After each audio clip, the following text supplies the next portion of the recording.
មិនអាចជួបប្រាប់ផ្ទាល់នឹងមុខសួរថាអូនសុខទុក្ខយ៉ាងណាមានតែបុណ្យផ្ដាំតាមទេវតាសូមលោកជួយថែរក្សាស្រីម្នាក់ស្រឡាញ់ម្នាក់ទៀតអាណិតក្នុងពេលមួយមានចិត្តពីរបីតែចុងក្រោយសម្រេចចោលស្រីលេបសំដីដែលធ្លាប់សន្យាចាំជាតិក្រោយសងវិញទាំងអស់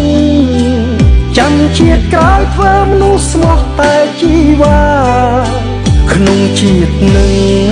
ហួសពេលហើយណា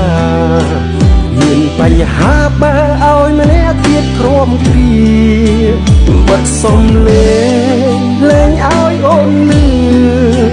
បិទពន្លឺលែងបំភ្លឺជាមួយគ្នាមិនមែនតែអូនម្នាក់វេទនាចិត្តបងនេះក៏ក្រំគ្រាចុកចាប់ខ្លាំង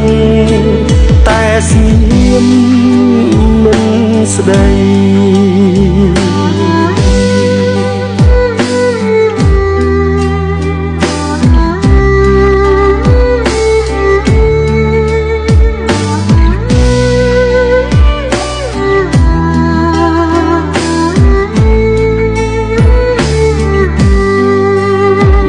ស្រឡាញ់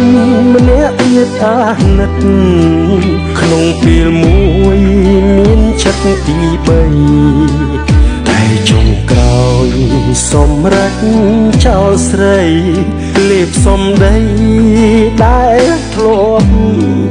សន្យាចាំជាតិក្រោយសងវិញទាំងអស់ចាំជាតិក្រោយធ្វើមនុស្សស្មោះតែជីវ៉ា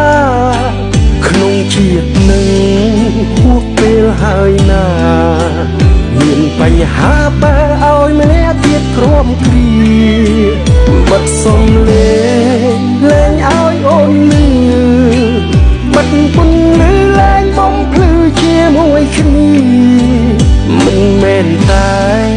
អូនម្នាក់វេទនាចិត្តបងនេះក៏ក្រំគ្រាចុកចាប់ខ្លាំងតែស្ងៀមមិនស្ដីចាំជាតិក្រោយសងវិញទាំងអស់ចាំជាតិក្រោយធ្វើមនុស្សស្មោះតែជីវ៉ា